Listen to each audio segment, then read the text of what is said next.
இப்ப நெறைய பேரண்ட்ஸ் பார்த்தீங்கன்னா, அவங்களோட பெரிய கேள்வி என்னன்னா, வீட்ல படிக்கும்போது நல்லா படிக்கிறான் சார். வீட்ல டெஸ்ட் வச்சா நல்லா எழுதுறான். இல்லையா? ஆனா, ஸ்கூல்ல டெஸ்ட் வைக்கும்போது மட்டும் மார்க் கம்மியாகுது. அப்படின்னு சொல்லுவாங்க. இதுல என்ன அந்த நடுவுல இருக்க கேப் அப்படின்னு பார்த்தோம்னா, வீட்ல டெஸ்ட் வைக்கும்போது என்ன பண்ணுவீங்க? இப்போ ஒரு சயின்ஸ்ன்னு எடுத்துக்கோங்க. ஃபர்ஸ்ட் லெசன் டெஸ்ட் வைப்பீங்க. இப்போ அதுல ஒரு 5 ஃபில் இன் த பிளாங்க்ஸ் இருக்கு. 5 ஃபில் இன் த பிளாங்க்ஸ் நம்ம படிக்க சொல்லிட்டு நம்ம டெஸ்ட் வைப்போம். அடுத்தது ட்ரூ ஆர் ஃபால்ஸ், அடுத்தது மேட்ச் த ஃபாலோயிங், அடுத்தது கொஸ்டின் ஆன்சர் இப்படி நம்ம படிக்க வைப்போம். இந்த லெசன் முடிச்சாச்சா? இப்போ அடுத்த லெசன்.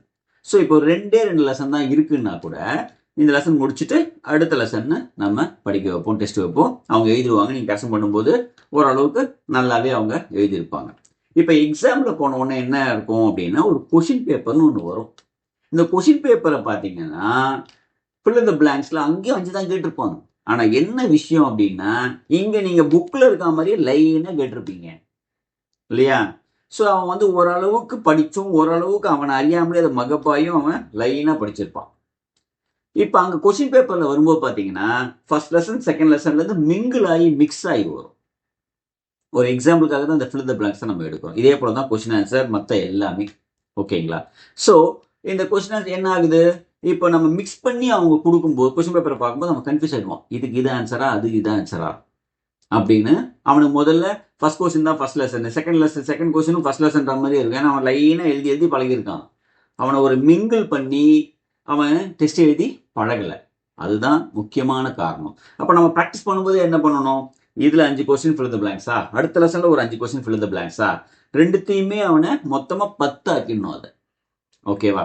ஸோ 10 ஆக்கிட்டு பிராக்டிஸ் பண்ணும்போது, இந்த 10ல ஏதாவது ஒரு 3 குடுத்து, 4 குடுத்து, 5 குடுத்து, மிக்ஸ் பண்ணி குடுத்து, அவன டெஸ்ட் எழுத வச்சு பிராக்டிஸ் பண்ணீங்கன்னா, கொஸ்டின் பேப்பர் எப்படி வந்தாலுமே அவங்க கரெக்ட்டா எழுதுவாங்க.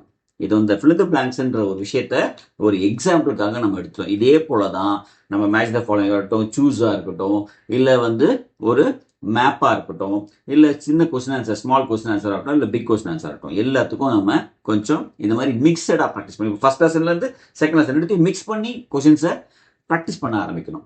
படிக்கும்போது நம்ம கேட்கும்போது ஓவரலா இப்போ நீங்க கேட்குறீங்க, கேட்கும் போதும் இப்போ ஃபர்ஸ்ட் லெசன்ல இருந்து ஒரு ஃபர்ஸ்ட் கொஸ்டின் கேட்குறீங்க, ரெண்டாவது கொஸ்டின் அவன் என்ன பண்ணும், செகண்ட் லெசன்ல இருந்து ஃபிஃப்த் கொஸ்டின் கேட்கணும்.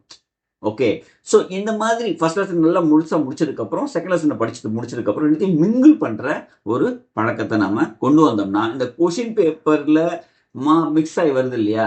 அதனால தான் அவன் கன்ஃபியூஸ் ஆயிடுறான். இதையே நம்ம பிராக்டிஸ்ல முன்னாடியே பண்ண ஆரம்பிச்சிட்டோம்னா, இந்த கொஷின் பேப்பர்ல வரும்போது அவன் கன்ஃபியூஸ் இல்லாம தெளிவா எழுதுவாங்க. வாழ்த்துக்கள்.